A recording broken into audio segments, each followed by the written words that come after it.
आज हम इतिहास के विभिन्न पहलुओं पर चर्चा करेंगे। सबसे पहले ये जो टॉपिक है, इतिहास जानने का स्रोत। कैसे हम समझेंगे इतिहास क्या है, कहाँ से आया है, हम कैसे मालूम करते हैं कि हमारे प्राचीन काल में, मध्यकाल में या आधुनिक भारत में कैसी कैसी घटनाएं घटी, इन पर चर्चा हम करेंगे। आप देख रहे हैं अल्बीडो IAS। मैं हूं अशोक राज, आप सबका इस चैनल में हार्दिक स्वागत करता हूं। ये कोचिंग संस्थान जो है सिविल सर्विसेज के लिए समर्पित है, फिर भी इसकी महती भूमिका समीक्षा अधिकारी में या PCS एग्जाम में या अन्य एग्जामों में भी काफ़ी ज़्यादा दिखती है। प्री में यदि बात किया जाए, प्री में लगभग 95% इन डाटाओं की, फैक्ट्स की भूमिका मिलेगी आपको। कोई भी एग्जाम हो, खास करके समीक्षा अधिकारी PCS या UPSC में भी अब दो प्रकार के प्री में क्वेश्चन बनते हैं। एक कॉन्सेप्ट का कुछ रहता है और उसी में साथ में कुछ डाटाए दिया जाता है, यानी कि फैक्ट और डाटा, कॉन्सेप्ट UPSC सब मिला के अब दे रहा है। उसका क्या ट्रेंड है कोई नहीं जान पाता, हर बार ट्रेंड अपने को बदलता है। मेन उद्देश्य क्या होता है, कोचिंग संस्थानों से स्टूडेंट की निर्भरता को कम करना। हालांकि कोचिंग संस्थान जो होते हैं एक मार्गदर्शक के रूप में काम करते हैं, तो किताब पढ़ना आसान हो जाता है। तो हमारा जो टॉपिक है इतिहास जानने का स्रोत, तो हम सबसे पहले चर्चा करेंगे इतिहास। इतिहास जानने का स्रोत हमारे पास क्या है, क्या साक्ष्य है, यहाँ से काफ़ी ज़्यादा प्रश्न प्रत्येक एग्जाम में, हर एग्जाम में पूछे जाते हैं। इतिहास का मतलब होता है, ये सभी जानते हैं, इसको इंग्लिश में हिस्ट्री कहते हैं। और इतिहास के जनक हेरोडोटस माने गए हैं। हेरोडोटस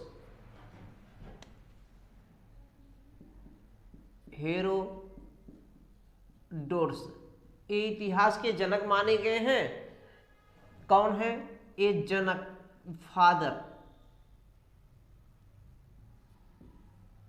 और इन्होंने एक पुस्तक लिखा है हिस्टोरिका। हिस्टोरिका क्या है, ये पुस्तक है, इन्हीं की पुस्तक है। इस पुस्तक से भी हमें जानकारी प्राप्त होती है। ये कहाँ के हैं, यूनान के। यूनान के हैं, तो एक डाटा आप जानिए। हिस्टोरिका हमने बताया ना, इतिहास को हिस्ट्री कहते हैं। और इतिहास दो शब्दों से मिलकर बना है, एक है इति और दूसरा है हास। इत के मतलब होता है ऐसा, हास माने हुआ था, ऐसा हुआ था।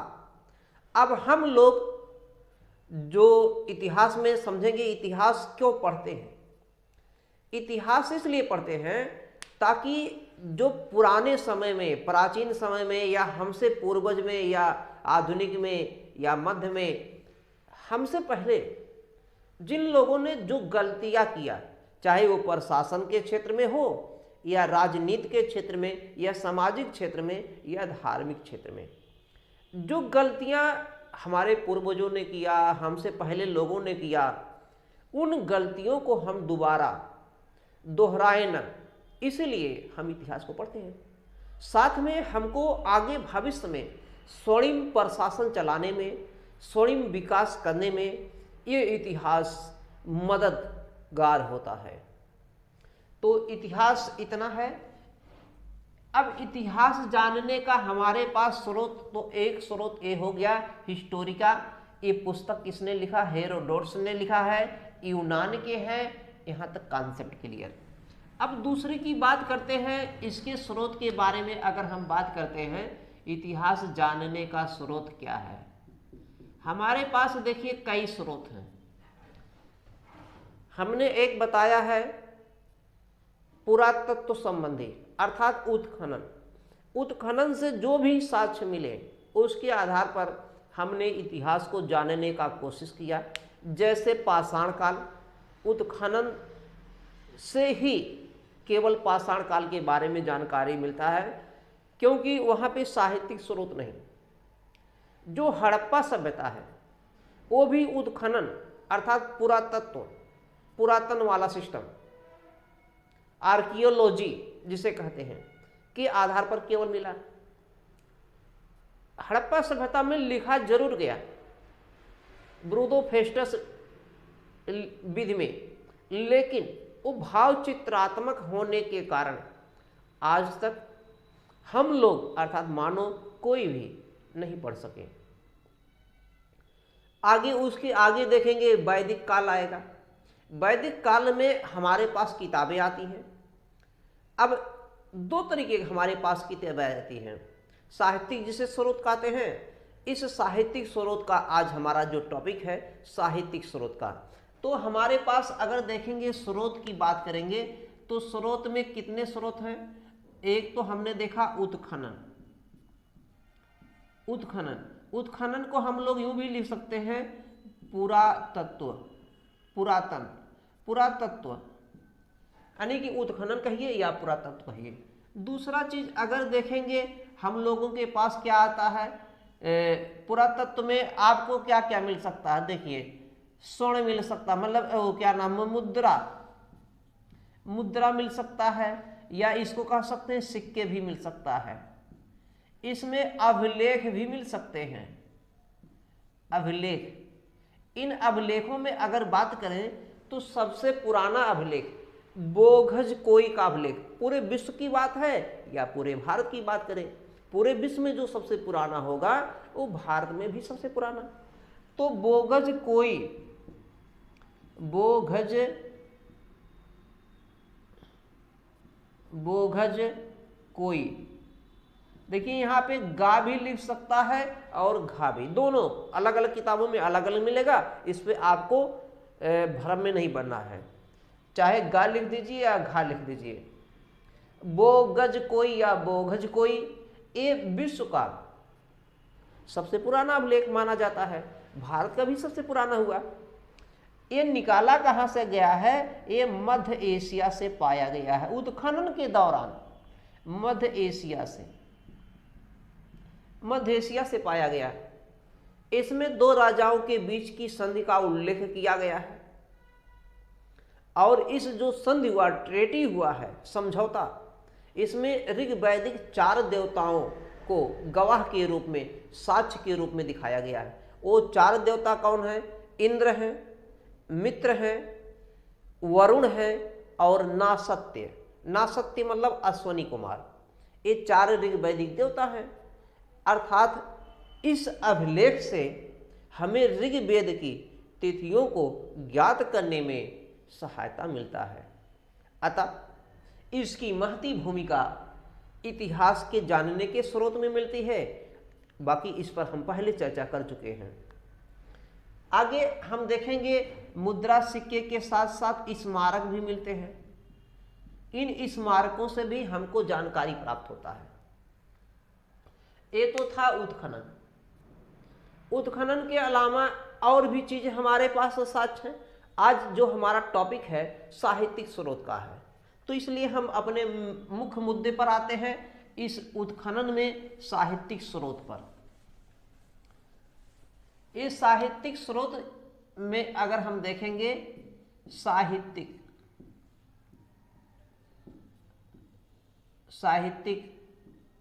स्रोत, चाहे साहित्यिक स्रोत कहिए या साहित्यिक साक्ष्य कह सकते हैं।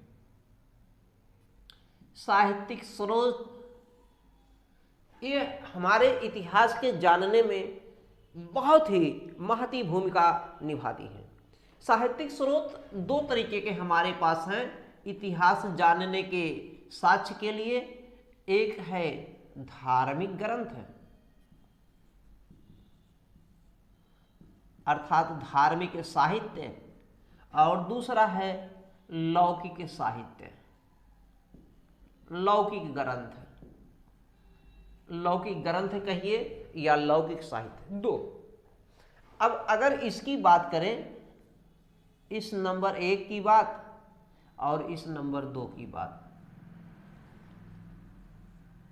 ये जो धार्मिक ग्रंथ हैं, धार्मिक ग्रंथों में अगर आप देखते हैं, धार्मिक ग्रंथों में भी दो स्थितियां दिखती हैं। धार्मिक ग्रंथ में हमारे पास एक नंबर पर है ब्राह्मण ग्रंथ, ब्राह्मण ग्रंथ या ब्राह्मण साहित्य कह सकते हैं, ब्राह्मण ग्रंथ कहिए या ब्राह्मण साहित्य कहिए। दूसरे नंबर पे हमको दिखता है ब्रह्मणेतर, ब्रह्मणेतर ग्रंथ, ब्रह्मणेतर ग्रंथ कहिए या ब्रह्मणेतर साहित्य। ये दो तरीके के धार्मिक ग्रंथ हैं। इनसे जो है हमको इतिहास जानने के बारे में कहीं न कहीं जानकारी मिलती है, खासकर प्राचीन इतिहास के बारे में। उस समय राजनीतिक ढांचा, सामाजिक ढांचा, आर्थिक ढांचा, प्रशासनिक ढांचे, सामाजिक ढांचे कैसे थे, किस प्रकार के लोग रहते थे, कैसे क्या कार्य करते थे, उनकी आर्ट एंड कल्चर क्या था, संस्कृति क्या था, इन सब के बारे में हमें जानकारी मिलता है। इस ब्राह्मण ग्रंथ में अगर देखेंगे, इस पे भी हम चर्चा कर चुके हैं। इस ब्राह्मण ग्रंथ में वेद आते हैं, जितने वेद हैं मुख्य रूप से 4 ही वेद हैं, जिसमें सबसे पुराना वेद ऋग्वेद। ये ऋग्वेद ऋग्वैदिक काल में लिखा गया, बाकी 3 वेद उत्तर वैदिक काल में लिखे गए, जिसमें सामवेद, यजुर्वेद, अथर्ववेद। अथर्ववेद सबसे बाद में लिखा गया, उसमें जादू टोना टुटके ये सब बाकी ज़्यादा जानते हैं, जो एग्जाम में आते हैं। अब सवाल यहाँ पर ये है कि लूसेंट पढ़ने से होगा कि नहीं। बहुत से लड़के कहते हैं सर लूसेंट पढ़ लेते हैं। देखिए, अब अभी अगर आप हाल ही की एग्जाम की बात करें, माननीय नीतीश कुमार सरकार, बिहार सरकार, जिसमें प्राइमरी टीचर की भर्ती में कराया गया, तो बहुत से क्वेश्चन आपको देखने को मिलेगा कि आप लूसेंट से खोजेंगे, क्वेश्चन नहीं मिलेगा। अब ऐसा नहीं कि सब नहीं मिलेगा, बहुत से मिलेंगे, लेकिन अब जैसे उसमें भूकंप से क्वेश्चन पूछा कि पी तरंग अनुदैर्घ्य होता है या अनुप्रस्थ होता है, या यश तरंगे जो होती हैं भूकंप से संबंधित है। अभी हाल ही में नेपाल में भूकंप आया, इसी नवंबर में ही, तो भूकंप महत्वपूर्ण टॉपिक हो जाता है। तो भूकंप में जो अब पूछा गया है वो लूसेंट में नहीं दिया। बहुत सी चीज़ें ऐसी हैं जो लूसेंट में नहीं मिलेगा। अब लूसेंट इतनी पतली किताब है, उसमें 5, 6, 7 सब्जेक्ट रखा गया है। पूरा इतिहास है, पूरा भूगोल है, पूरा संविधान है, पूरा अर्थव्यवस्था है, पूरा साइंस है, विविध है। इतनी पतली में कितना वो मैटर दे सकता है, सोचिए। तो फिर भी है, जानकारी है, पहले आता था। अब छोटे छोटे एग्जाम में इतने लड़के हो गए हैं, कंपटीशन टाइट हो गया है, बहुत हार्ड हो गया है। कारण क्या है? सबको नौकरी चाहिए। नौकरी क्यों चाहिए? ज़्यादातर सरकारी नौकरी में लोग सोचते हैं मेहनत न करना पड़े, फ्री में पैसा मिले, इसीलिए सब लोग सरकारी नौकरी के पीछे ज़्यादातर भागते हैं। और बाकी जो लोग पढ़ चुके हैं, मेहनत कर रहे हैं, पढ़ाई में रगड़ रहे हैं, वो उनको तो नौकरी चाहिए ही चाहिए। तो ऐसे में संख्या पूरे भारत में, खास करके यूपी की बात, बिहार की, या छोटे छोटे हिंदी प्रदेश के जो भी राज्य हैं, इसमें संख्या, कंपटीशन की संख्या बढ़ गया है। इसलिए एग्जाम जो क्वेश्चन सेटर हैं वो ज़्यादा से ज़्यादा अब हार्ड बनाने की कोशिश कर रहे हैं, ताकि अच्छे लड़कों को हम चयन कर सकें। हमारा जो टॉपिक है ये ब्राह्मण ग्रंथ है। ब्राह्मण ग्रंथ में हमने बताया वेद, पुराण, उपनिषद, आरण्यक, संहिता, वेदांग, ये सब इसमें आते हैं। वेदांग जो होता है आप जानते होंगे 6 प्रकार के हैं, जिसमें कल्प है, छंद है, निरुक्त है, इस तरीके के आपको 6 मिलेंगे। इसमें सबसे ज़्यादा जो इम्पोर्टेंट है निरुक्त। निरुक्त का लेखक यास्क है, इसको मैं पहले भी बता चुका हूँ, इसलिए दोबारा रिवाइज कर देता हूँ। और ये जो ब्रह्मणेतर ग्रंथ हैं, इस ब्रह्मणेतर ग्रंथ में 2 तरीके के गीत मिलते हैं। एक ब्रह्मणेतर ग्रंथ में, ब्रह्मणेतर मतलब इस ब्राह्मण यानी कि जो हमने बताया कि वेद है, पुराण है, इसमें कौन कौन आएंगे? वेद, पुराण, वेद, जितने भी वेद हैं, पुराण होगा, उपनिषद होगा। अब ये सब जान रहे हैं, बताया गया है। उपनिषद की संख्या कितना? 108। पुराण की संख्या 18। 18 में केवल 5 ही उपलब्ध है। और जो वेद है, जो चारों वेद हैं, ये अपने मूल अवस्था में मुझे नहीं प्राप्त हैं। हमें मतलब मुझे मतलब भारत में या किसी भी व्यक्ति को मूल अवस्था में नहीं प्राप्त है। बाद की अवस्था में लिखा गया जो है वो प्राप्त है। क्योंकि पहले जो शिक्षाएं होती थी वो ओरल होती थी, मौखिक होती थी। इसके साथ में आरण्यक मिलेगा। आरण्यक जो एकदम शांत में लिखा गया, और शांत कहाँ मिलेगा? इस जंगल में। आरण्यक है, वेदांग है ना, बहुत सी चीजें इस तरीके के, ये सब इसमें आएंगे। इसमें क्या आता है? बौद्ध ग्रंथ आता है। जितने भी बौद्ध ग्रंथ हैं और जितने भी जैन ग्रंथ हैं, जैन ग्रंथ जितने भी हैं और बौद्ध ग्रंथ जितने भी हैं, सब इसमें आएंगे। इस पे भी हम चर्चा कर चुके हैं। तो अगर बौद्ध ग्रंथ की बात करें, बौद्ध ग्रंथ में आप देखे हैं, हमने बताया है, एक है अंगुत्तर निकाय, बौद्ध ग्रंथ है, पाली भाषा में लिखा गया। इधर में सब संस्कृत भाषा में लिखे गए, इधर में सब पाली भाषा में लगभग लिखे गए, इधर में कुछ जैन में आएंगे प्राकृत भाषा। तो जो बौद्ध ग्रंथ है, बौद्ध ग्रंथ की अगर बात करें तो अंगुत्तर निकाय सभी जानते हैं, ये लूसेंट में भी लिखा गया है, हर जगह मिलेगा। अंगुत्तर निकाय में 16 महाजनपदों का उल्लेख मिलता है। ये जो 16 महाजनपद हैं, ये बुद्ध के समय के हैं। 16 महाजनपद मतलब 16 स्टेट से है। जिन 16 महाजनपदों में सबसे शक्तिशाली जो जनपद था, महाजनपद, वो मगध का था, है ना। तो इसी में आपको मिलेगा दीपवंश और महावंश। ये भी पाली भाषा में लिखा गया बौद्ध ग्रंथ है, दीपवंश और महावंश। लेकिन उससे मौर्यकालीन विषयों के बारे में, मौर्यकालीन साहित्य के बारे में जानकारी, मौर्यकालीन समाज के बारे में जानकारी मिलता है दीपवंश और महावंश से। आगे इसी में आपको आएगा बुद्ध के मृत्यु के बाद में, जब लॉर्ड बुद्धा का डेथ होता है, मृत्यु होता है, तो उनकी शिक्षाओं को 3 भागों में बांट दिया गया। इसी में मिलेगा इनकी बुद्ध के शिक्षाओं को 3 भागों में बांटा गया। इन 3 भागों में अगर बात करेंगे तो ये 3 भाग कौन कौन है? एक है विनय पिटक, दूसरा है सुत्त पिटक और तीसरा है अभिधम पिटक। इस विनय पिटक में बुद्ध के शिक्षाओं, आचार, नियमों का उल्लेख है। इस सुत्त पिटक में बुद्ध के धर्मोपदेश, क्या क्या धर्म में उन्होंने उपदेश दिया, धर्म से संबंधित क्या क्या उपदेश दिया, इस संदर्भ में पूरा नियम किसमें लिखा गया है? सुत्त पिटक में। और बौद्ध धर्म के जो नियम थे, जो भी नियम थे, आचार संगीत जो भी थे, वो विनय पिटक में थे।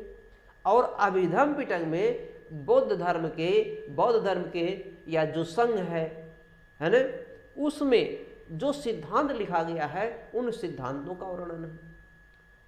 अभिधम पिटक में बौद्ध धर्म के या संघ के कहिए सिद्धांतों का उल्लेख, ये तीनों को मिला के बौद्ध धर्म में त्रिपिटक कहा गया है। इन्हीं तीनों को क्या कहते हैं? त्रिपिटक। त्रिपिटक का संबंध बौद्ध धर्म से है, ना कि जैन धर्म से। बौद्ध धर्म यानी कि त्रिपिटक का संबंध केवल बौद्ध धर्म से है। और ये त्रिपिटक कौन है? विनय पिटक, सुत्त पिटक, अभिधम पिटक। विनय पिटक का मतलब क्या होता है? इसमें संघ के अर्थात बुद्ध के, बौद्ध धर्म के नियमों, आचारों का उल्लेख है।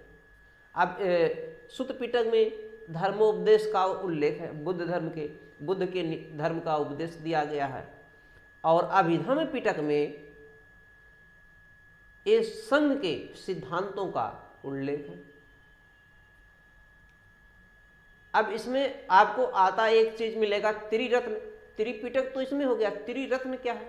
अब त्रिरत्न जो है वो तीनों में मिलेगा, इसमें भी है, इसमें भी। त्रिरत्न मतलब तीन चीजें जो खास चीजें हैं वो इसमें भी, इसमें भी हमने बता दिया इसके पहले भी।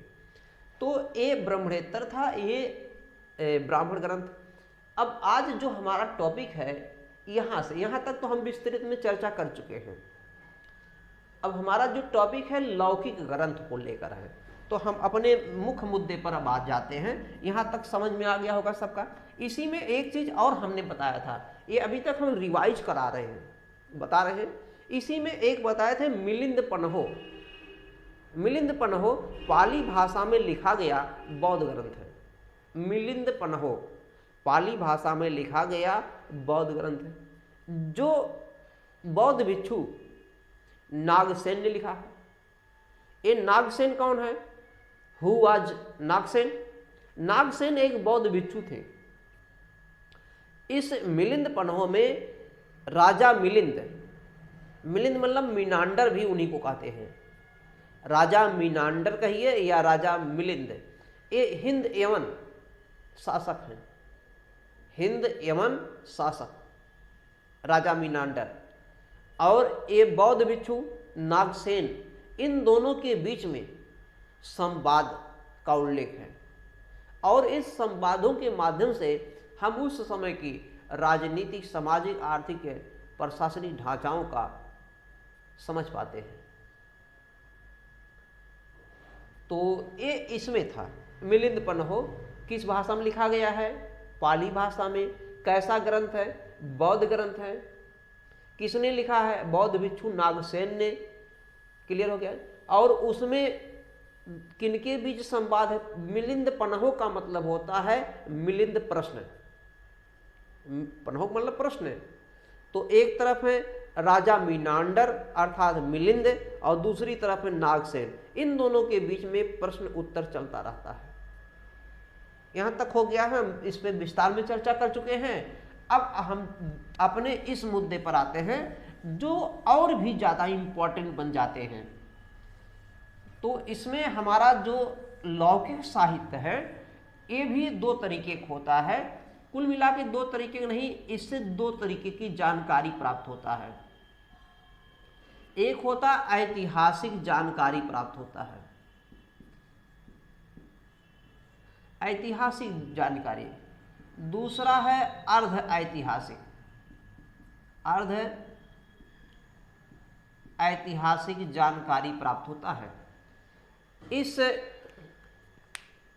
लौकिक ग्रंथ से हमें अर्थात भारतीय को या हम मानव को दो तरीके की जानकारियां प्राप्त होता है। एक लौकिक ग्रंथ के अंतर्गत एक ऐतिहासिक जानकारी। ऐतिहासिक मतलब इतिहास से संबंधित, ऐतिहासिक मतलब इतिहास से संबंधित। और दूसरा है अर्ध ऐतिहासिक। यहां तक क्लियर हो गया? अवश्य हम इतिहास की बात करें, 3 चरणों में बांटा गया था। इसके पहले कई बार चर्चा कर दिया गया है। प्राक ऐतिहासिक, प्राक इतिहास, प्राक ऐतिहासिक, आद्य ऐतिहासिक और ऐतिहासिक। ये हमने बताया था इसके पहले। इतिहास के में 3 चरण दिखते हैं। एक है प्राक। प्राक मतलब बहुत पुराना। ये उस समय का है जब मानव को लिखने पढ़ने का ज्ञान नहीं था, अर्थात पाषाण काल की बात हो रहा है। और दूसरा है आद ऐतिहास और तीसरा है ऐतिहासिक। ऐतिहासिक तो आद्य इतिहास में पढ़ने लिखने का मानव को तो ज्ञान है, लेकिन उनको हम नहीं पढ़ सके, हम नहीं पता पाए।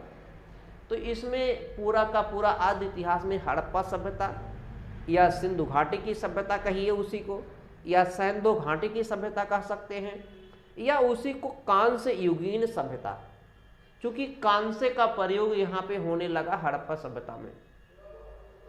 तो ये पाषाण काल वाला है, ये हड़प्पा वाला। और उसके बाद में जब मानव ने पढ़ना और लिखना, यहाँ पे केवल लिखना जान रहा है, हम लोग उनको नहीं पढ़ पा रहे हैं। जब मानव की ऐसी घटनाएं जिसको हम लोग पढ़ सकते भी हैं, लिख भी सकते हैं, उसकी जानकारी मिलता है, वो ऐतिहासिक। तो ये ऐतिहासिक घटना। अर्ध ऐतिहासिक मतलब पूरी जानकारी न मिल सके, कुछ उसमें प्रेम कहानी वर्णन भी आ जाते हैं और भी चीजें आ जाती हैं। तो इतना जान चुके हैं। अब इसमें अगर हम बात करें ऐतिहासिक या अर्ध ऐतिहासिक के, तो लौकिक साहित्य में हम दो तरीके की चीज देखते हैं, ये जान चुके हैं।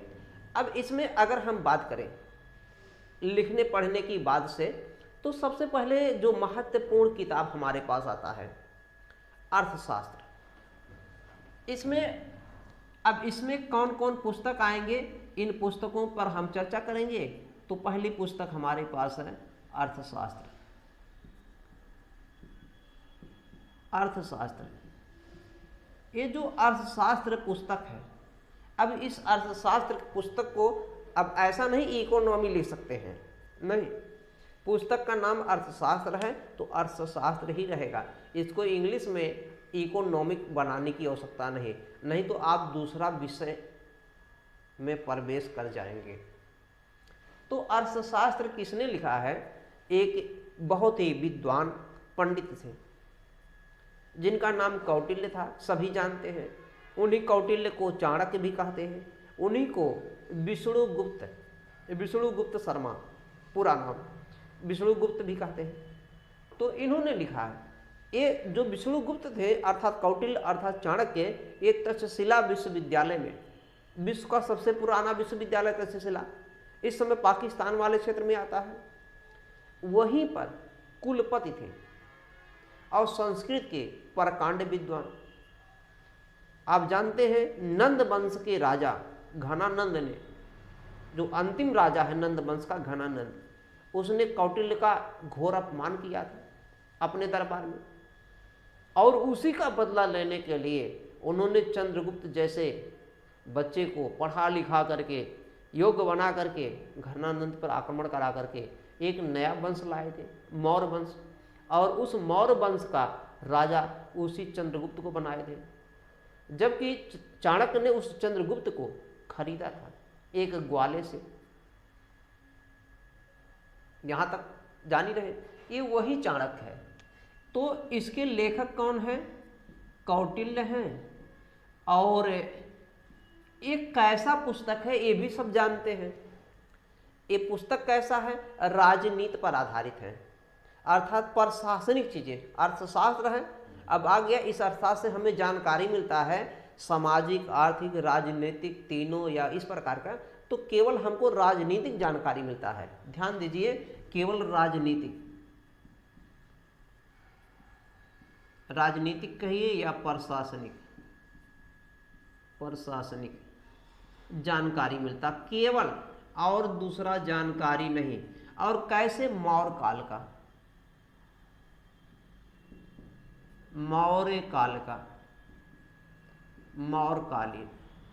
मौर्यकालीन राजनीतिक जानकारी या प्रशासनिक, दोनों में एक ही चीज है, दोनों में से एक ही चीज केवल, और बाकी सामाजिक, आर्थिक, धार्मिक के बारे में जानकारी नहीं प्राप्त होता इससे। अब सवाल तो ऐसा, यहां तक तो सब जान रहे हैं, लेकिन ये किस भाषा में लिखा गया होगा?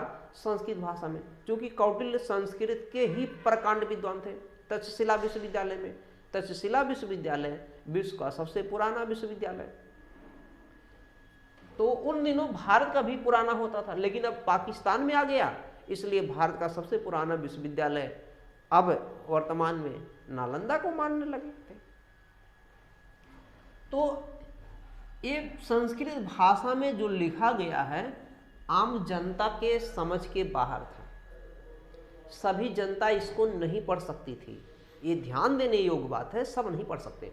तो पढ़ने के लिए क्या कोई उपाय था? आगे इन्हीं के सिद्धांतों को, जो अर्थशास्त्र में लिखा गया है, इसके सिद्धांतों को आगे बना करके बढ़िया से लिखा। और सिद्धांतों को सरल भाषा में जो लिखा गया, इसी अर्थशास्त्र के लगभग जो मुख्य सिद्धांत से उन सबको लिख दिया गया और उस पुस्तक का नाम दे दिया गया नीति सार। नीति सार, देखिए ये नहीं है, नीति शास्त्र नहीं है, नीति शास्त्र ये अलग है, इसको कहते हैं इथिक्स। ये सिविल सर्विस के लिए है, केवल इसमें चलता है, 250 अंक का है, बहुत मेन एक पूरा, इसी में इथिक्स पूरा, ये अलग है, ये अलग है। तो ये नीति सार जो है, अर्थशास्त्र के सिद्धांतों का उल्लेख किसमें किया गया? नीति सार में। तो एक तो हमको इससे जानकारी प्राप्त होता है इतिहास के जानने के बारे में। दूसरा, जब नीति सार लिखा गया, कब लिखा गया होगा? ये तुरंत नहीं लिखा गया, बहुत बाद में, लगभग 11वीं या 12वीं शताब्दी में लिखा गया। नहीं, 11वीं 12वीं शताब्दी में कब की बात है भैया? थोड़ा सा हमको भी बताइए। नीति सार 7वीं 8वीं शताब्दी की बात है। तो ये 7वीं 8वीं सदी में लिखा गया, तो यानी कि काफी बाद में, जबकि ये लिखा गया था ईसा पूर्व की बात है। मौर्य काल का मतलब होता है ईसा पूर्व, यानी कि बीसी में लिखा गया था, और एडी है। नीति सार में इसी के सिद्धांतों का उल्लेख किया गया है। अब सवाल किसने किया होगा? इसका लेखक जो है कादंबक है, कादंबक। इसके लेखक कौन है? कादंबक, ये लेखक हैं। इन्होंने ही ये संस्कृत भाषा में लिखा, ऐसा नहीं दूसरे भाषा में, लेकिन काफी ज्यादा सरल बना के लिख दिया। तो हमें इस नीति सार से भी, कादंबक द्वारा लिखा गया नीति सार से भी उस समय के राजनीतिक ढांचा के बारे में पता चलता है, और हम अर्थशास्त्र को आसानी से पढ़ सकते हैं। यहाँ तक सब समझ में आ गया। ये ऐसे बना के पूछा जा सकता है, कौटिल्य द्वारा लिखा गया अर्थशास्त्र के सिद्धांतों को काफी ज्यादा सरल करके एक नई पुस्तक 7वीं 8वीं शताब्दी में लिखा गया, जो पुस्तक नीति सार के नाम से प्रसिद्ध हुआ। इस नीति सार का लेखक निम्न में से कौन था? चाहे जिसे घुमाएगा, जब कॉन्सेप्ट आप पढ़े हैं, समझे हैं, तो कर ले जाएंगे। नहीं पढ़े हैं, सतही ज्ञान लेके मार्केट में कूदे हैं, एग्जाम में आ रहे हैं, तो सतही ज्ञान मतलब सतह पे चलेगी, और सतह पे जानते हैं कौन सी तरंग चलती है भूकंप में? यल तरंग। वो यल तरंग मतलब लव तरंग सबसे ज़्यादा विनाशकारी होती है। इसलिए सतही ज्ञान लेकर चलने से कोई फायदा नहीं। सतही ज्ञान, बहुत से लड़का कहता कि अब की बार एग्जाम देते हैं, देखते हैं कैसा आता। हम कहते हैं एग्जाम देने से पहले आप उसका पेपर ही देख लीजिए ना। आप फॉर्म भरेंगे, एग्जाम देने जाएंगे, समय बर्बाद करेंगे। हम लोगों में कमी क्या है? समय की वैल्यू नहीं देते। सबसे ज़्यादा वैल्यू जो होती है समय की। समय जब निकल जाता है तब लोग पछताते हैं, उसके पहले नहीं पछताते। इसलिए पहले आप पेपर देख लीजिए, पिछले 2 3 4 सालों का, पिछले बार का जरूर देखिए कैसे पेपर था, हमको कितना आ रहा कितना नहीं। नहीं, लड़का कहेगा देखते हैं पेपर दे करके, हमें नहीं कहते न देखिए, देखिए, लेकिन पहले उसको अध्ययन करिए विस्तार में। बहुत से कंपटीशन है, कंपटीशन में बैठने वाले बहुत से स्टूडेंट हैं। पहले पढ़ें, उसके बाद में बैठें। एक ही बार में, पहली बार बैठेंगे, पढ़ के जाएंगे, पहली बार ही करेक्ट कर जाएंगे। अब फर्स्ट तो एक ही का आएगा, कौन आ जाएगा कोई नहीं जानता। कौन नहीं जानत है जग में, कभी संकट मोचन, हनुमान चालीसा में ऐसा लिखा है। कोई नहीं जानता कौन पहला रैंक आएगा, कौन टॉप करेगा, कौन किस में किस रैंक पे आएगा। लेकिन जब पढ़े रहेंगे 100% सफलता मिलेगा, कोई नहीं रोक सकता। तो ये हो गया। दूसरे अगर की हम बात करें, नाम सुने होंगे राजतरंगिणी। इसी में ही है, लौकिक में ही है। राजतरंगिणी की बात करें, राजतरंगिणी, ये राजतरंगिणी जो है ये भी पुस्तक है, ये भी संस्कृत भाषा में ही लिखा गया है। राजतरंगिणी, ये राजतरंगिणी से हमें कहाँ के इतिहास के बारे में जानकारी मिलता है, कौन लिखा है, कितने तरंगों में है, कब लिखा गया है, और इसको लिखने वाला कौन था, कितना तक का इतिहास जानकारी मिलता है, कहीं से घुमाएगा प्रश्न, इंपॉर्टेंट है। तो ये राजतरंगिणी जो लिखा है कल्हड़ ने लिखा है। ये कल्हड़ कौन थे? ये कश्मीरी कवि हैं, इसका मतलब कश्मीर के कवि, कश्मीर के कवि, कश्मीर के रहने वाले हैं। क्लियर है? कादम्बक तो हो गया है, ये कश्मीर कल्हड़ के हैं। एक आएगा बिल्हड़ आएगा, बिल्हड़ और अभी बहुत बाद में आते हैं। बिल्हड़ जो हैं वो चालुक्य नरेश विक्रमादित्य षष्ठम के दरबार में रहते थे, इसलिए उन्होंने विक्रमांक देवचरितम लिखा है। बिल्हड़, वो बिल्हड़ अलग है, अभी उस पर हम भी आते हैं।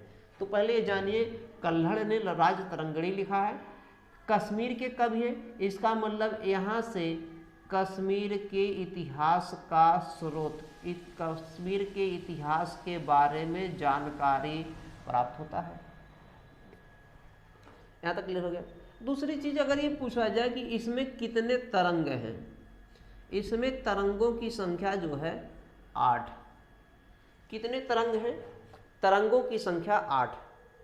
इसका मतलब क्या है? ये जैसे अध्याय नहीं होता उसी तरीके का अध्याय टाइप का है, इतने इतने, और सब में अलग अलग के शासकों के बारे में, अलग अलग चीज़ों के बारे में जानकारी दिया गया है। तो इतना जानिए, इसमें कितने तरंग? 8। अब सवाल, इसमें जो इतिहास जो मिलता है, कश्मीर का इतिहास, ये कहाँ से मिलता है? तो कश्मीर के आदिकाल से लेकर, कश्मीर के आदिकाल से लेकर 12वीं शताब्दी यानी कि 1151 ईस्वी तक की जानकारी मिलता है इस पुस्तक से। इस पुस्तक से यहाँ तक की जानकारी मिलता है। इतना आदिकाल से लेकर 1151 ईस्वी, 1151 मतलब होता है 12वीं शताब्दी तक की जानकारी हमें मिलता है इस पुस्तक से, कश्मीर के बारे में। अब इतना लंबा शासन, आदिकाल मतलब शुरुआत, प्राचीन काल के शुरुआत से लेकर इतना तक, ये जीवित थे क्या? नहीं जीवित थे। इसका मतलब इन्होंने जब लिखना शुरू किया, इनके बाद में कुछ अधूरा होगा, इनका मृत्यु हो गया होगा। इनके मृत्यु के बाद में कश्मीर में कोई दूसरे राजा थे। तो कश्मीर के शासक की बात करें, कश्मीर के जो शासक हैं, कहाँ के हैं? कश्मीर। कश्मीर के जो शासक हैं जैनुल आबदीन, जैनुल आबदीन, जैनुल आबदीन ये शासक हैं। इन्हीं के संरक्षण में थे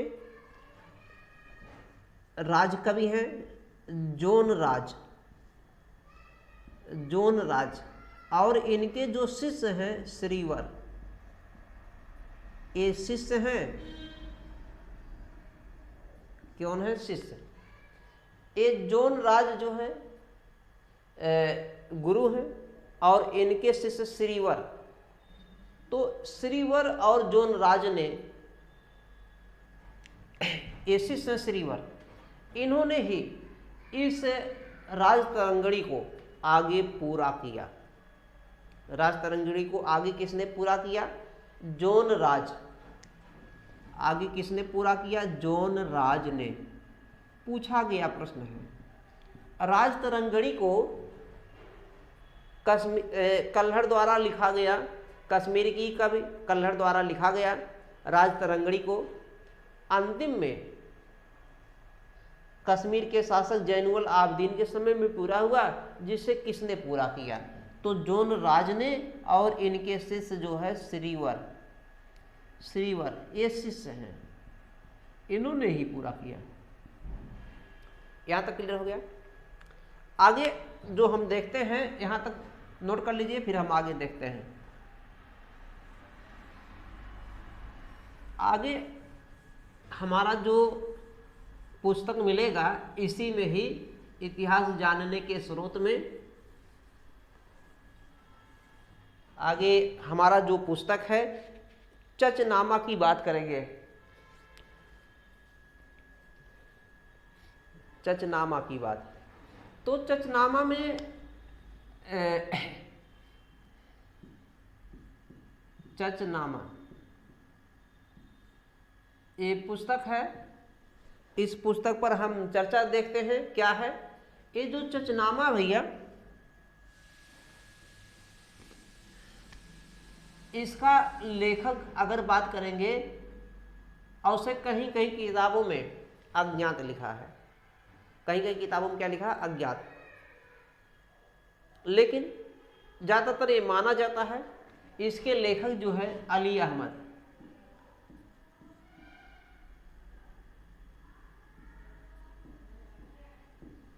अली अहमद ये लेखक इसके माने गए हैं।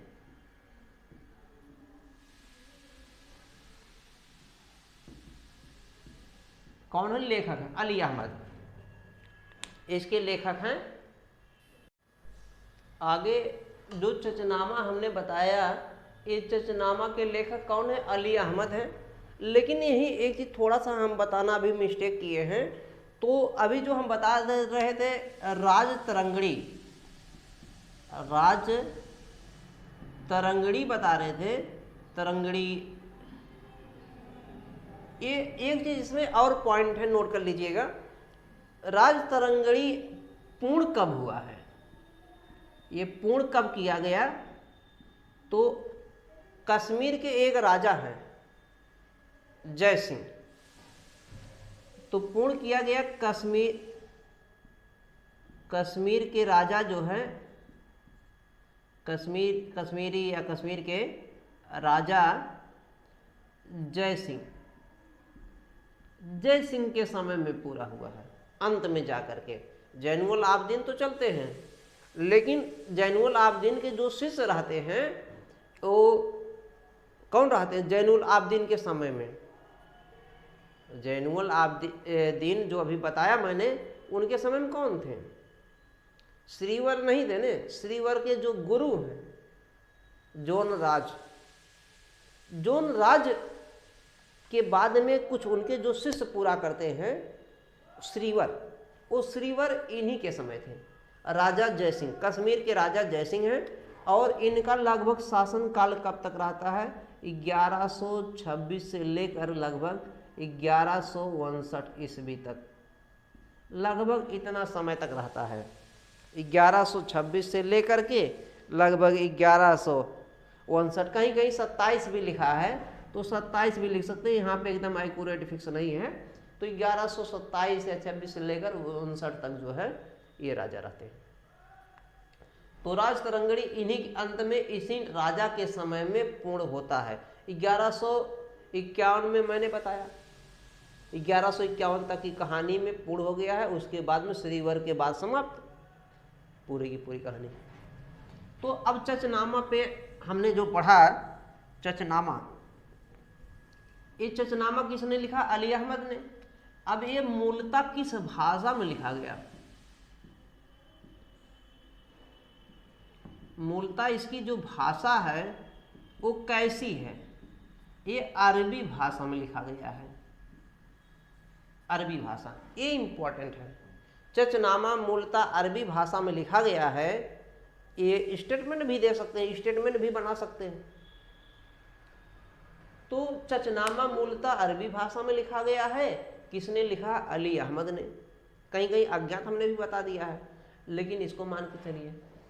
अब ये कब की घटना लिखा गया है ये स्पष्टता नहीं दिखता, लेकिन इसमें जो है अगर भारत की बात करें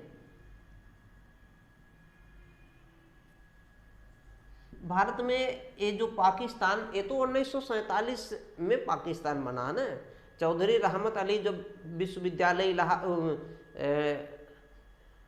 लंदन विश्वविद्यालय में जब पढ़ रहे थे इंग्लैंड में, तब उन्होंने पाकिस्तान शब्द का मतलब उत्पन्न किया।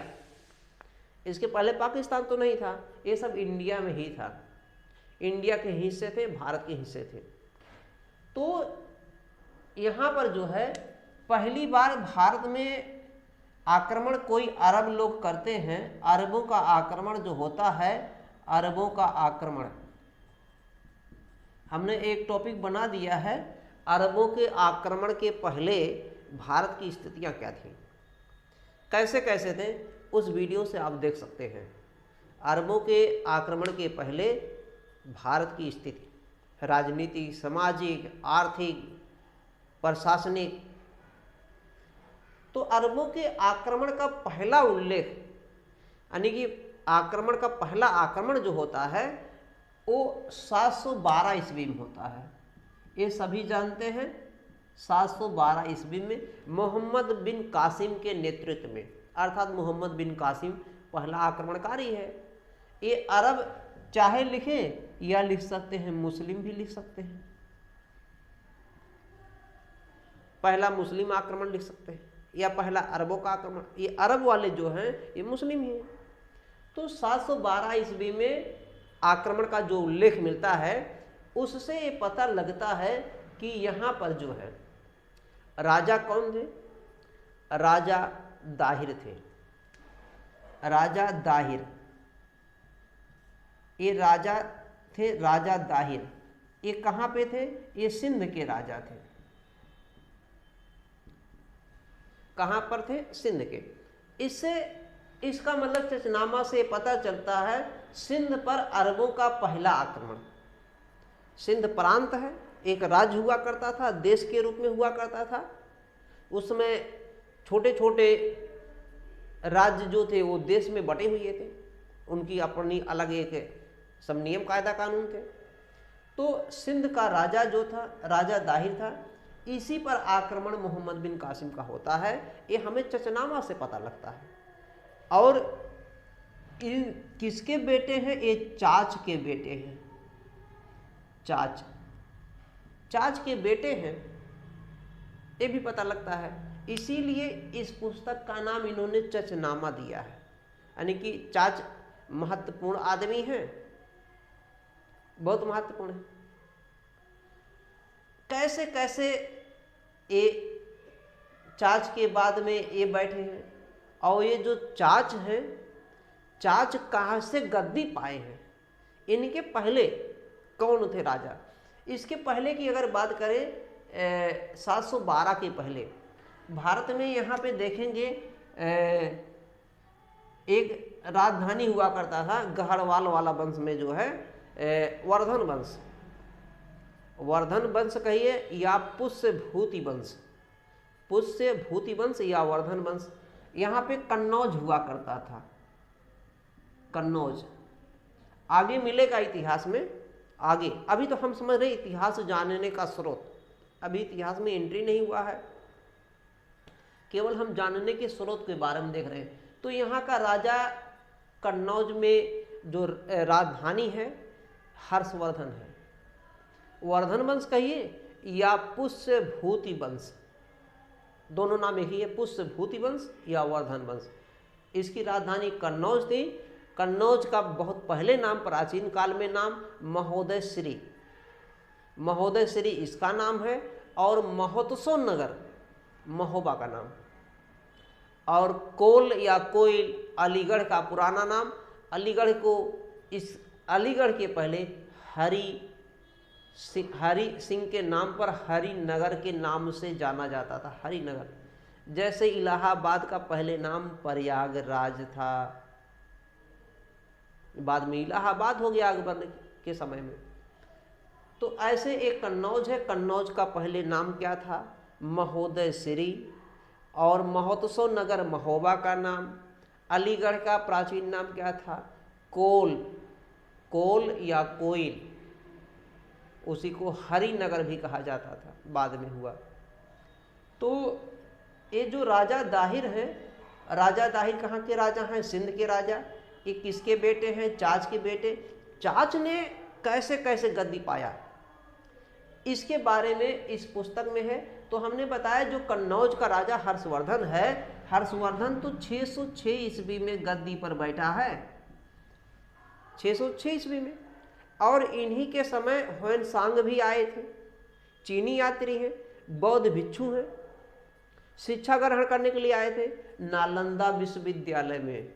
ये वही नालंदा विश्वविद्यालय जिसकी स्थापना गुप्त वंश के शासक कुमारगुप्त प्रथम, कुमारगुप्त कहिए या कुमारगुप्त प्रथम कह सकते हैं, ने बनवाया था। तो ह्वेनसांग ने अपनी पुस्तक CU की में जो यात्रा वृत्तांत है उसमें लिखा है कि सिंध का राजा एक क्या था? एक शूद्र जाति का था। सिंध का राजा एक शूद्र जाति का था, वहां तक उसने लिखा। उसके बाद में इस पुस्तक से पता लगता है सिंध का राजा जो था वो शूद्र जाति का था, उसका एक मंत्री था, जो मंत्री था वो ब्राह्मण था, यही था चाच। सिंध का राजा एक शूद्र, उसका मंत्री ये चाच था, ये ब्राह्मण था। उसने छल कपट से जो है इस चाच ने उसकी हत्या करके उसकी पत्नी, उसके साम्राज्य सबको अपने कब्जे में ले लिया और इसी के बाद में ये राजा बनता है। उस समय इतिहास में यही सब होता था, एक राजा दूसरे पर आक्रमण, युद्ध, सब यही चलता था। आज की व्यवस्था कितनी अच्छी व्यवस्था, फिर भी अभी भी बहुत से देश में, थोड़ा सा यूक्रेन की घटना देख लीजिए या अभी हाल ही में फिलिस्तीन, इजराइल, तो कुछ जगह अभी कुछ प्राचीन स्थितियां जैसी दिखती हैं। लेकिन हम भारत के लोग, संविधान की प्रस्तावना में हम भारत के लोग वास्तव में जो हैं सर्वश्रेष्ठ मान के चलते हैं। तो राजा दाहिर पर आक्रमण जो सिंध वाला हुआ, ये चचनामा से पता चलता है। बस आगे हम दूसरे टॉपिक पर आते हैं। तो यहाँ तक हो गया। चचनामा के अलावा अगर हमारे पास पुस्तक को देखते हैं, दूसरी पुस्तक के बारे में देखते हैं, तो हर्षवर्धन का भी हमने नाम लिया था। तो हर्षवर्धन ने भी कोई पुस्तक लिखा है। इस हर्षवर्धन ने कौन सी पुस्तक लिखा है? ये 3 पुस्तक लिखे हैं, 3 पुस्तक। और इनके समय में एक इनका दरबारी कवि था, दरबारी कवि या कहिए राजकवि कह सकते हैं, राजकवि, दरबारी कवि कहिए या राजकवि कहिए। एक कौन है? बाणभट्ट। बाणभट्ट, ये बाणभट्ट जो हैं हर्षवर्धन के दरबारी कवि हैं। आगे मिलेगा जब हर्षवर्धन हम लोग पढ़ेंगे, वर्धन वंश पढ़ेंगे, वहाँ पे मिलेगा वर्धन वंश में। लेकिन फिर भी अभी इस पुस्तक से बाणभट्ट ने जो पुस्तक लिखा है, इस पुस्तक का नाम है हर्षचरित्र, हर्षचरितम, हर्षचरित्र, हर्षचरितम संस्कृत में लिखा गया है, इसलिए संस्कृत भाषा में हर्षचरितम। क्लियर है? हर्षचरितम संस्कृत भाषा में लिखा गया, ये भी ध्यान देना है। किसने लिखा? बाणभट्ट ने लिखा है। ये राजकवि या दरबारी कवि है हर्षवर्धन के। हर्षवर्धन की राजधानी प्रारंभ में थानेश्वर था, बाद में इन्होंने कन्नौज को बना लिया। कन्नौज उन दिनों बहुत ही संपन्न और समृद्ध राजधानी हुआ करता था।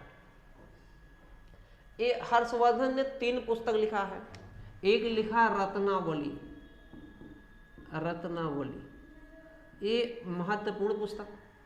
दूसरा लिखा है नागानंद, ये दूसरा पुस्तक है।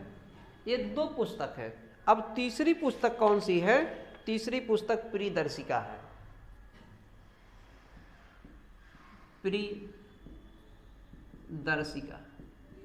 ये 3 पुस्तक बहुत इंपॉर्टेंट है।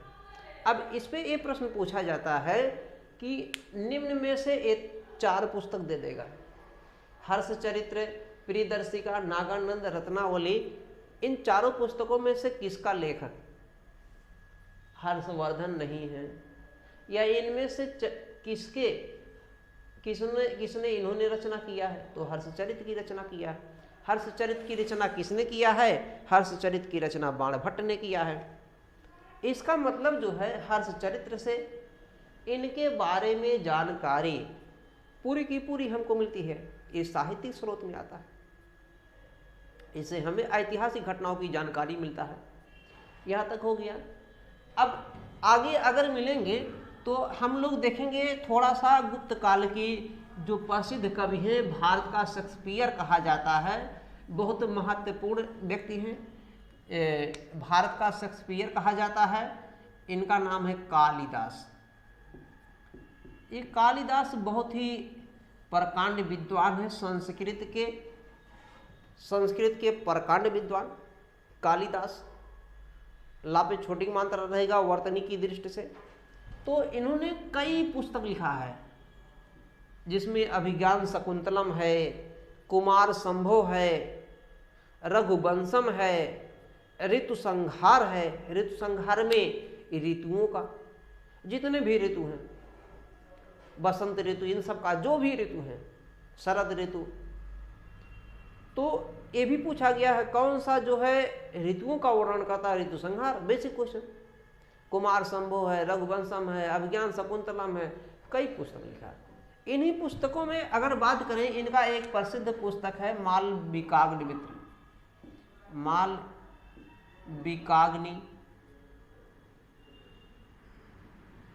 मालविकाग्निमित्र। ये जो पुस्तक है ये नाटक है। पहले नंबर पे तो जानना है मालविकाग्निमित्र जो है ये किसने लिखा है, कालिदास ने लिखा है। ये क्या है, नाटक है। किस भाषा में लिखा गया है, संस्कृत में। क्योंकि कालिदास जो थे ये संस्कृत भाषा के बहुत बड़े विद्वान थे। ये साथ में कवि भी हैं और लेखक भी हैं, दोनों हैं, ध्यान देना है। इन्हें भारत का शेक्सपियर कहा जाता है, जो विलियम शेक्सपियर इंग्लिश के पोएट है एंड राइटर। तो ये नाटक अगर ये आ गया, मालविकाग्निमित्र नाटक है, कितने अंकों में विभक्त है, ये 5 अंकों में है। कितने अंकों में है, 5 अंकों में। अब सवाल है, ये नाटक है और ये इस नाटक में प्रेम कहानी वर्णित है। प्रेम कहानी दिखाया गया नाटक के माध्यम से, कालिदास ने दिखाया है। तो क्या इतिहास का ये स्रोत देता है क्या? निसंदेह इससे इतिहास के बारे में हमको जानकारी प्राप्त होता है। अब अगर इसकी बात करें, ये जो प्रेम कहानी दिखाया जा रहा है, 2 के बीच में दिखाया जा रहा है। एक है मालविका। ये मालविका जो है कौन है, नायिका है। मालविका कौन है, नायिका। और दूसरे कौन है, अग्निमित्र।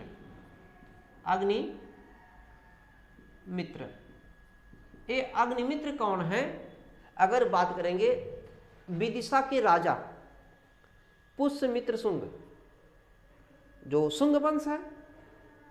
शुंग वंश मौर्य के बाद में आते हैं। शुंग वंश ब्राह्मण है। शुंग मतलब ब्राह्मण वंश के लोग हैं। ये किसका बेटा है, सन ऑफ, ऐसे लिख सकते हैं, सन ऑफ पुष्यमित्र शुंग। पुष्यमित्र शुंग का बेटा है। और एक कहाँ का राजा है, विदिशा का। विदिशा का मतलब लिख सकते हैं बेसनगर।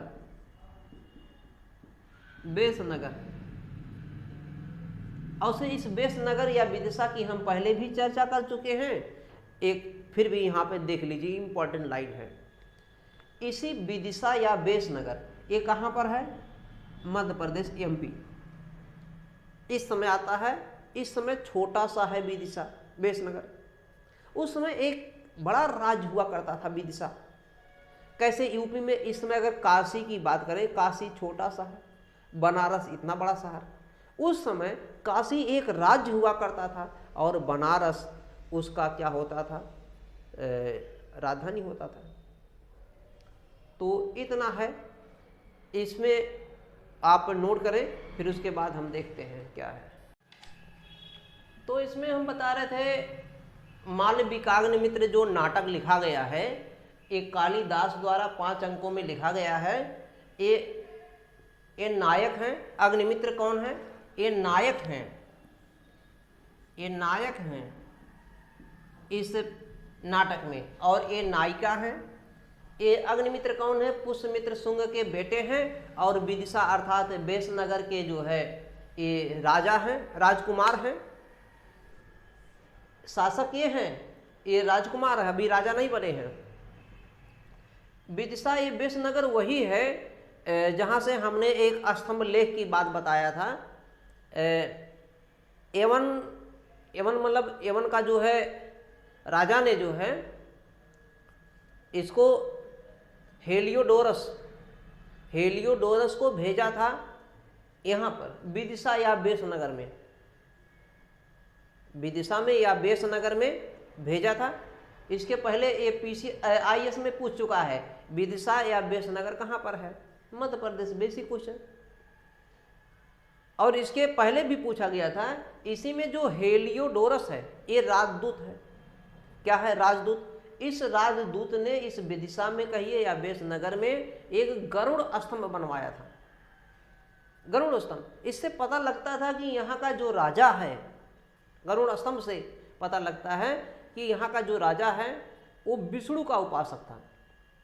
इसका मतलब उसमें उससे धार्मिक पक्षों के बारे में जानकारी मिलता है, वो स्तंभ लेख से पता चला था। अब ये नाटक से हमको पता चल रहा है कि यहाँ के बारे में किस प्रकार के, केवल प्रेम कहानी ही नहीं, लेकिन इससे ऐतिहासिक घटनाओं का पता चलता है। इन दोनों के प्रेम कहानी का जो उल्लेख है, इसके माध्यम से हमें जो है शुंग वंश के बारे में जानकारी प्राप्त होता है। और एक कौन है? ये यहाँ की राजकुमारी है, मालो देश की राजकुमारी, मालो देश। ये जो मालवा वाला क्षेत्र है, मालवा का पठार जो होता है उसी का मध्य प्रदेश वाले में ही क्षेत्र में आता है। तो मालो देश की ये राजकुमारी है, लेकिन उस तरीके की बहुत फेमस उस तरीके की राजकुमारी नहीं है। तो लेकिन कभी कभी ये ऐसा माना जाता है ये नृत्यांगना थी और इनके दरबार में नृत्य भी करती थी। अपने में थोड़ा सा विरोधाभास लगता है। आगजी मोरान यानी कि फिगर ऑफ स्पीच अगर देखेंगे, फिगर ऑफ स्पीच का मतलब होता है अलंकार। अलंकारों में एक है आगजी मोरान। आगजी मोरान मतलब विरोधाभास अलंकार। तो राजकुमारी फिर भी है, फिर इसके दरबार में जो है नृत्य कर रही हैं, तो एक थोड़ा सा विरोधाभास लगता है। लेकिन हमको अभी आगे वो विस्तार में जब इस टॉपिक में चलेंगे तो क्या सच है क्या झूठ, क्या सही है। लेकिन ये राजकुमारी है मालो देश की, और फिर भी ऐसा माना जाता है कि इसके दरबार में, इसका मतलब ये थोड़ा बड़ा रहा होगा, बड़ा राज्य, तो इसके दरबार में जो है वो नृत्य भी करती थी। तो नृत्यांगना के रूप में भी आ गई हैं इस नाटक के माध्यम से जो पता चल रहा है। तो नाटक में भी देखिए जो भी पुस्तकें लिखी गई हैं एकदम एक्यूरेट, कुछ सही लिखी गई हैं और कुछ सही भी नहीं लिखी गई। कुछ प्रशस्त के रूप में, जैसे प्रयाग प्रशस्ति, समुद्रगुप्त की प्रशंसा, भूर प्रशंसा किया है। किसने किया है? प्रयाग प्रशस्ति में समुद्रगुप्त की भूर प्रशंसा किया गया, वो प्रशस्ति है। अब समुद्रगुप्त के समय में जो दरबार में उसके राजकवि थे वही तो लिखे। कौन थे? हरिसेन। हरिसेन समुद्रगुप्त के दरबारी कवि थे। तो कुल मिलाकर के मालविकाग्नि मित्र से इन दोनों के प्रेम कहानी का वर्णन पता चलता है। यहाँ तक क्लियर हो गया। तो आगे हम देखते हैं, इसको हटा देते हैं। आगे हम देखेंगे इस दूसरे पुस्तक की ओर चलते हैं।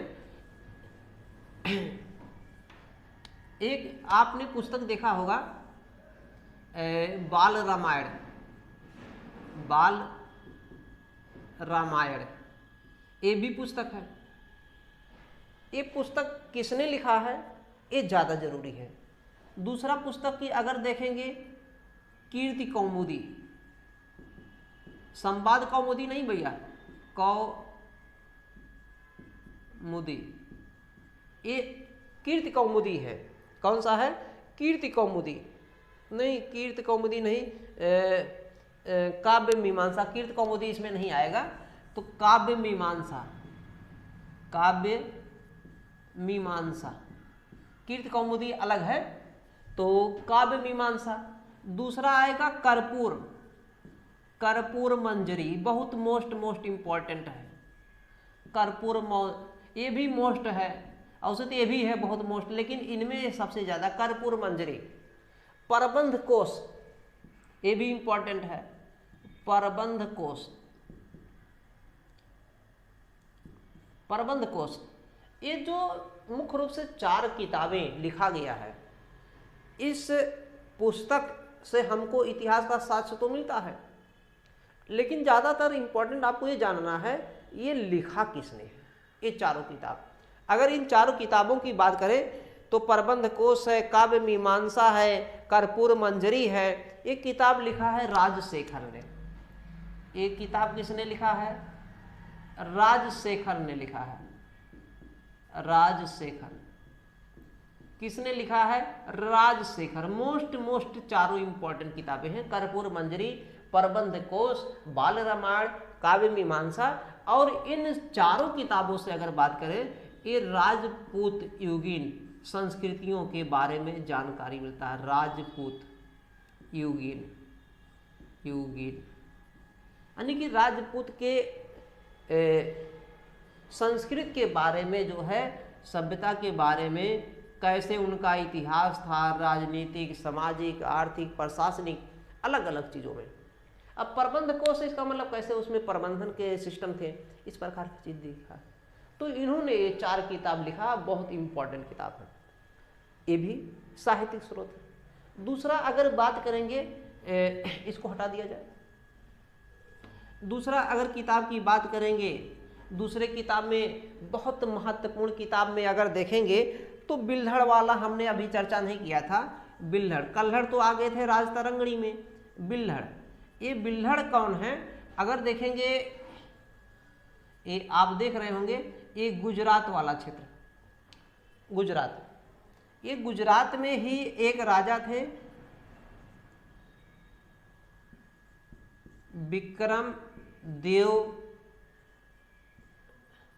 विक्रमदेव या विक्रमादित्य नहीं, विक्रमदेव षष्ठम, विक्रमदेव षष्ठम, ये यहाँ पे हैं। और ये कैसे राजा हैं? ये चालुक्य वंशी हैं, चालुक्य वंशी। इसको कहा जाता कल्याणी, कल्याणी। ये जो कल्याणी आता है कहाँ पर? गुजरात में। तो गुजरात यानी कि कल्याणी, कल्याणी के राजा विक्रमदेव षष्ठम चालुक्य वंश है। कौन सा वंश है? चालुक्य। कल्याणी के राजा चालुक्य वंशी विक्रमदेव षष्ठम के ये दरबारी कवि हैं। क्या है? दरबारी कवि या कहिए राज कवि हैं। इन्होंने पुस्तक लिखा है, इस पुस्तक का नाम है विक्रमांक देव चरित्र, चरितम लिखा है, चूंकि संस्कृत में ही लिखा है। तो विक्रमांक देव चरित्र ये बिल्हड़ द्वारा लिखा गया है। ये कल्याणी के राजा, चालुक्य वंशी राजाओं के बारे में जानकारी देता है। कल्याणी के जो चालुक्य वंश राजा हैं उसके बारे में जानकारी देता है। तो ये कल्याणी गुजरात, ये वही गुजरात है जिसकी तट रेखा सर्वाधिक लंबी है भारत में। पूरे विश्व में अगर देखेंगे सबसे सर्वाधिक तट रेखा लंबी तो किसका है? कनाडा का या नहीं? कमेंट बॉक्स में जरूर बताएं। तो विक्रमांक देव चरित्र किसने लिखा है? बिल्हड़ ने लिखा है। यहाँ के बारे में कल्याणी के राजा, चालुक्य वंशी राजा के बारे में जानकारी मिलता है। ये इसको हटा दिया जाए, नोट कर लीजिए। ये राजशेखर वाला बहुत इंपॉर्टेंट है।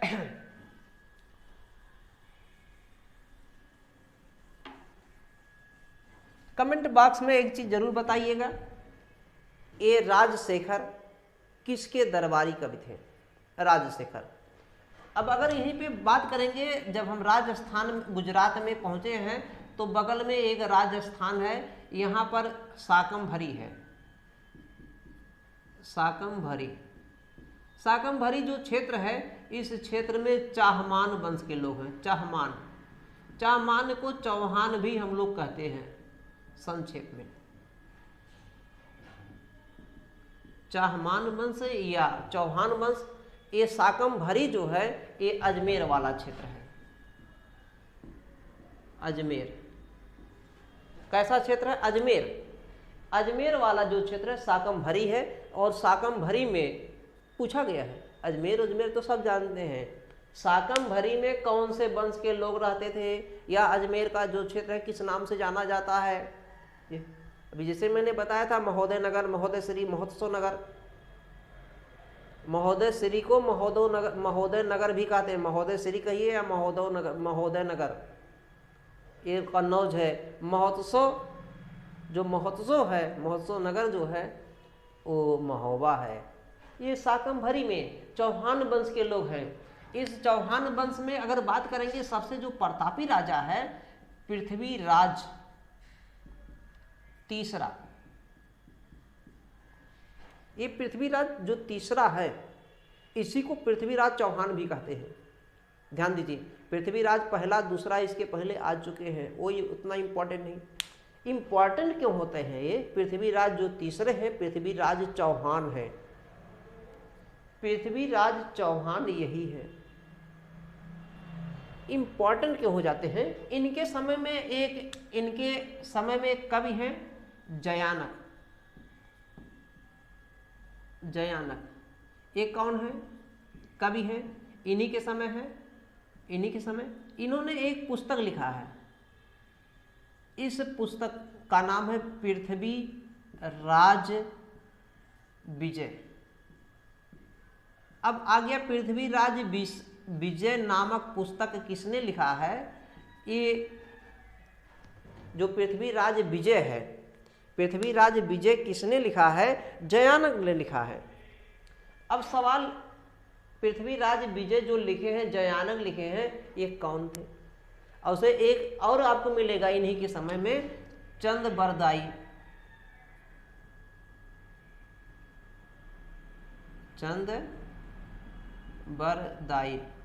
इन्होंने जो लिखा है, चंदबरदाई जो लिखे हैं, ये पृथ्वीराज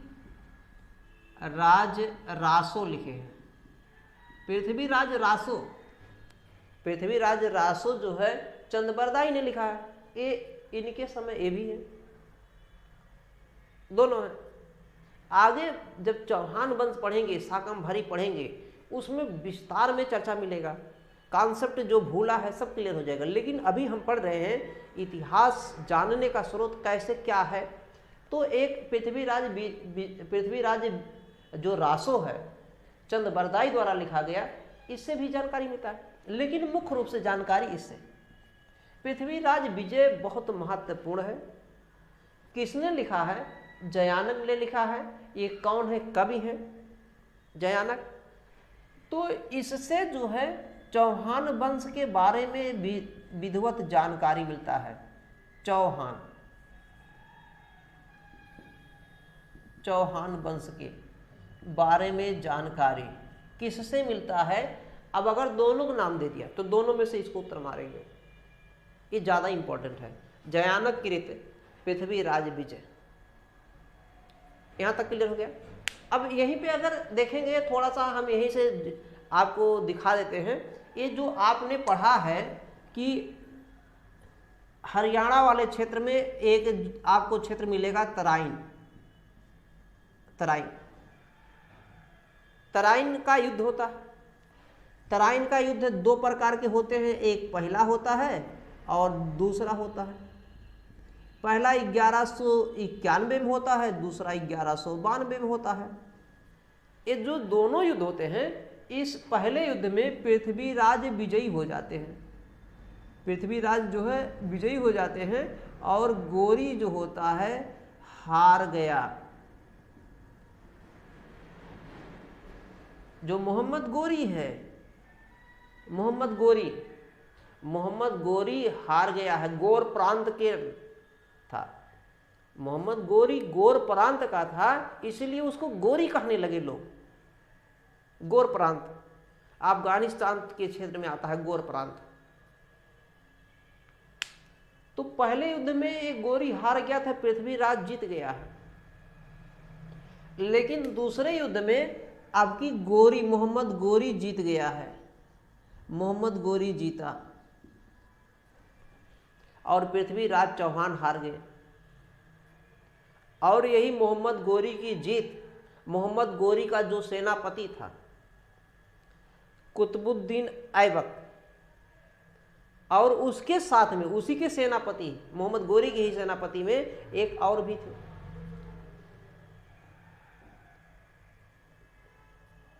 बख्तियार खिलजी। ये वही बख्तियार खिलजी है जो इसके समय में है, इसी के सेनापति के रूप में है। नालंदा विश्वविद्यालय को तोड़ा ही नहीं, तोड़ने के साथ साथ पहले तोड़ा है, लूटा है और जला दिया, पूरा तहस नहस कर दिया बौद्ध विद्यालय को, विश्वविद्यालय था। तो ये जो हमने बताया, इस युद्ध में पृथ्वीराज चौहान हार गए हैं, ये सब जानकारी हमको कहाँ से प्राप्त होता है? इसी से तो प्राप्त होता है, पृथ्वीराज विजय से या कुछ पृथ्वीराज रासों से भी जानकारी मिलता है, लेकिन मुख्य रूप से इससे जानकारी प्राप्त होता है। अब इसके हारने के पीछे कारण क्या था? कई कारण, लेकिन उसमें एक कारण मुख्य रूप से ये था, पृथ्वीराज चौहान जो है प्रेम करता था संयोगिता से। प्रेम तो बहुत गड़बड़ होता है ना। देखिए आप जो तरंग देखेंगे, लव तरंग, 3 तरंगे होती हैं, पी तरंग, भूकंप जब आता है, और यस तरंग, 3 तरंगे होती है ना। अभी नेपाल में भूकंप आया, विनाशकारी भूकंप, ये विनाशकारी होता है। ये दोनों विनाशकारी नहीं होते, क्योंकि ये दोनों पृथ्वी के अंदर चलते हैं, पृथ्वी के भीतर रहते हैं, पिंड तरंगे होती हैं, ये विनाशकारी नहीं होते। विनाशकारी यही है, लव तरंग। तो ये जो प्रेम करते थे संयोगिता से, और संयोगिता किसकी पुत्री थी? कन्नौज के राजा गहड़वाल, कन्नौज के राजा गहड़वाल वंश, कन्नौज में गहड़वाल वंश थे, गहड़वाल वंश के राजा जयचंद, जयपाल नहीं कहिएगा, जयपाल दूसरे हैं। जब महमूद गजनवी का आक्रमण होता है तो यहाँ पर कश्मीर वाले, क्या नाम, कश्मीर और पाकिस्तान का क्षेत्र जो मिलता है, यहाँ पर राजा जयपाल हैं। लेकिन ये जयचंद हैं, गहड़वाल वंश के राजा जयचंद की पुत्री थी संयोगिता, वो भी क्षत्रिय, ये भी क्षत्रिय। ये पृथ्वीराज जो तृतीय हैं अर्थात चौहान ने संयोगिता से प्रेम करते थे, लेकिन संयोगिता का चल रहा था स्वयंवर। उसी स्वयंवर से उठा के लेकर के अपने घोड़े से आज चले गए। जैसे रघुवंशम में अमिताभ बच्चन जो है गए मंडप से लेके चले आए, जो बाद में डीएम बनती हैं। चलिए, तो हमको ये सब जानकारी इससे मिलता है, पृथ्वीराज रासों से। वो जो प्रेम कहानी वाला संयोगिता का स्वयंवर वाला, वो सब इससे जानकारी मिलता है, ना कि इससे मिलता है। तो ये 2 किताबों में सबसे ज़्यादा इम्पोर्टेंट ये हो जाता है, वो तो हमने कहानी बता दिया। तो इतिहास जानने के हमारे पास जो स्रोत हैं, ये सब स्रोत हैं। तो इतना हो गया। दूसरी चीज़ अगर हम देखते हैं, शाकंभरी वाला हो गया क्षेत्र, तराइन हो गया इसी के माध्यम से। दूसरे की अगर बात करते हैं तो दूसरे और भी किताबें हैं, जैसे गार्गी संहिता का नाम सुने होंगे। गार्गी संहिता, गार्गी संहिता, ये बहुत महत्वपूर्ण किताब है। इसको लिखा है कात्यायन, कात्यायन ने लिखा है। किसने लिखा है? कात्यायन ने। गार्गी संहिता बहुत महत्वपूर्ण किताब है। किसने लिखा है? कात्यायन ने लिखा है। और इसकी क्या विशेषता है? ये ज्योतिष ग्रंथ है। ये कैसा है? ये ज्योतिष ग्रंथ है। बहुत बार पूछा गया है, इंपॉर्टेंट है। ज्योतिष ज्योतिष ग्रंथ है। पहले नंबर पे तो जानना है ये कैसा ग्रंथ है, ज्योतिष ग्रंथ है। किसने लिखा है? कात्यायन ने लिखा है।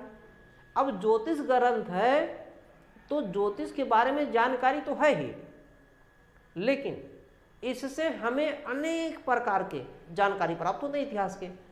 जो यवन का आक्रमण होता है, यवनों का आक्रमण जो होता है, यवन जो शासक करते हैं आक्रमण, यवनों के आक्रमण के बारे में जानकारी मिलता है। यवनों ने कहाँ कहाँ पर आक्रमण किया?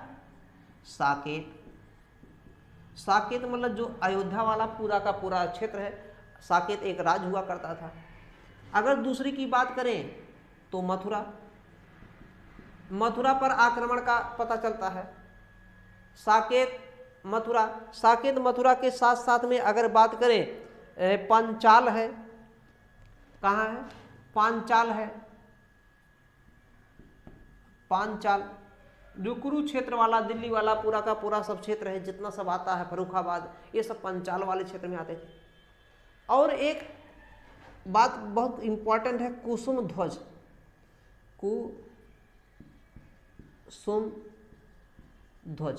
ये कुसुम ध्वज बहुत बार पूछा गया है। कुसुम ध्वज किसका नाम है? अगर बात करेंगे जो पाटलिपुत्र है, पाटलिपुत्र मतलब पटना वाला क्षेत्र। पाटलिपुत्र का प्राचीन नाम क्या था? कुसुम ध्वज। बहुत बार पूछा गया है पाटलिपुत्र का प्राचीन नाम कुसुम ध्वज। ये जो कुसुम ध्वज है, इस पर साकेत पर, मथुरा पर, पांचाल पर, इन सब पर यवनों का आक्रमण हुआ है। यवनों ने किस तरीके से आक्रमण करके सबको तहस नहस किया, कैसे जीत लिया, संपूर्ण जानकारी इस गार्गी संहिता से ही हमको प्राप्त मिलता है। और इसी में ज्योतिष के भी बारे में बताया गया है, कैसे कैसे क्या होता है। तो ज्योतिष ग्रंथ है, लेकिन ये सब जो है हमको जानकारी देते हैं, इसको नोट कर लीजिए भैया। दूसरे की अगर बात करेंगे, गुप्त काल में दो और मिलते हैं। एक का नाम है मृच्छ कटिकम है, मृच्छ कटिकम। ये जो मृच्छ कटिकम है, और दूसरा एक और मिलेगा मुद्रा राक्षस। ये मुद्रा राक्षस क्या है? ये है। और किसने लिखा है? मुद्रा राक्षस की अगर बात करेंगे, ये क्या है? ये विशाख दत्त द्वारा लिखा गया है। ये संभवतः नाटक है। मुद्रा राक्षस किसने लिखा है? विशाख दत्त ने। ये विशाख दत्त ने लिखा है। ये नाटक है। और किसके बारे में जानकारी देता है? गुप्त वंशों के बारे में जानकारी देता है। नहीं, गुप्त वंश कहाँ है भैया? गुप्त वंश थोड़े हैं। ये जानकारी देता है चंद्रगुप्त मौर्य के बारे में, गुप्त वंश नहीं। ये चंद्रगुप्त मौर्य, इसका मतलब मौर्य वंश के बारे में जानकारी देता है। मुद्रा राक्षस किसने लिखा है? विशाख दत्त ने लिखा है। दूसरी चीज, ये जो मृच्छ कटिकम है, ये जो है गुप्त वंश के बारे में जानकारी देता है। शूद्रक ने लिखा है। शूद्रक, ये नाम है शूद्रक। शूद्रक मतलब शूद्र से नहीं है, शूद्रक मतलब शूद्र से नहीं, शूद्रक नाम है। इसने लिखा है मृच्छ कटिकम। ये मृच्छ कटिकम क्या है? ये भी एक नाटक है, प्रेम कहानी नाटक है। जैसे मालविका अग्निमित्र था, कालिदास द्वारा लिखा गया, मालविका और अग्निमित्र की। इसमें दो के प्रेम कहानी का उल्लेख है। प्रेम कहानी है। इस प्रेम कहानी में दो लोग हैं। एक है चारुदत्त। ये कौन है? ब्राह्मण है, ब्राह्मण।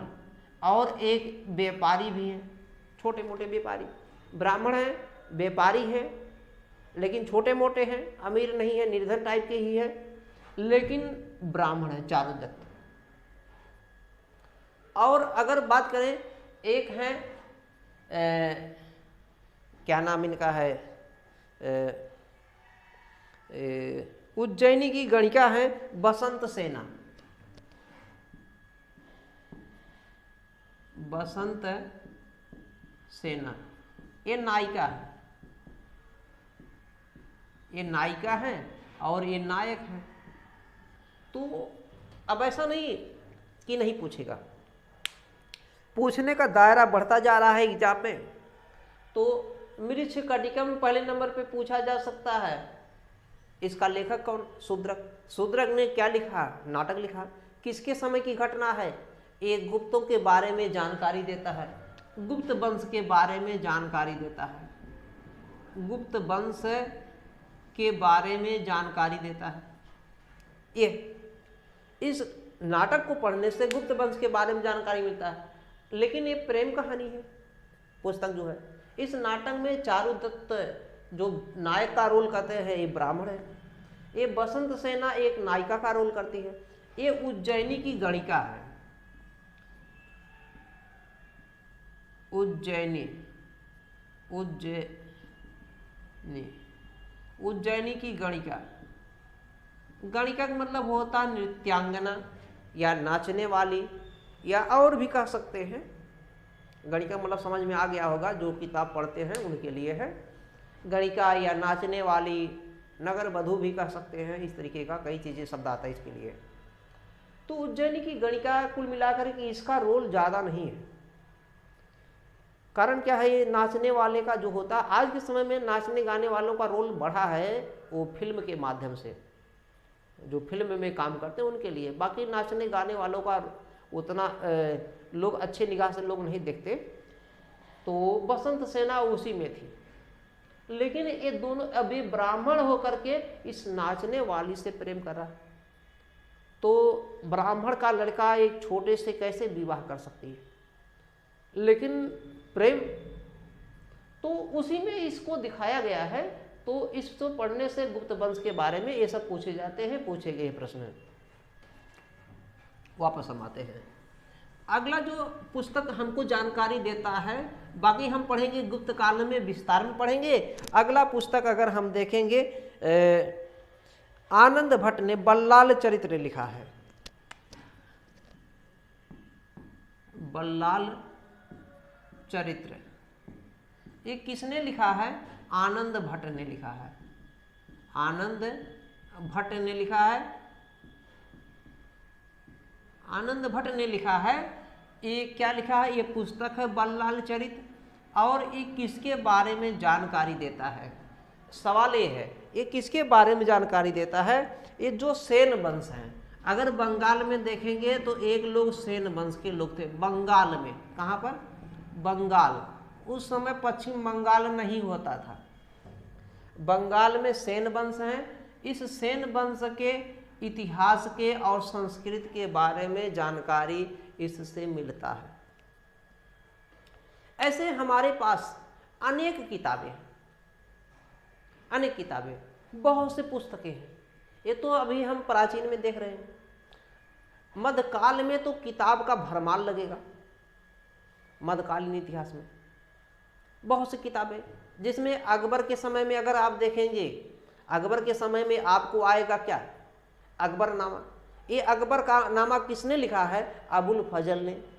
उसी का बड़ा भाई जो है फैजी, अकबर के 9 रत्नों में थे और फैजी राजकवि भी थे। इन्हीं का छोटा भाई अबुल फजल है जिसने अकबरनामा लिखा है। अकबरनामा 3 खंडों में है, पहला खंड, दूसरा खंड और तीसरा खंड।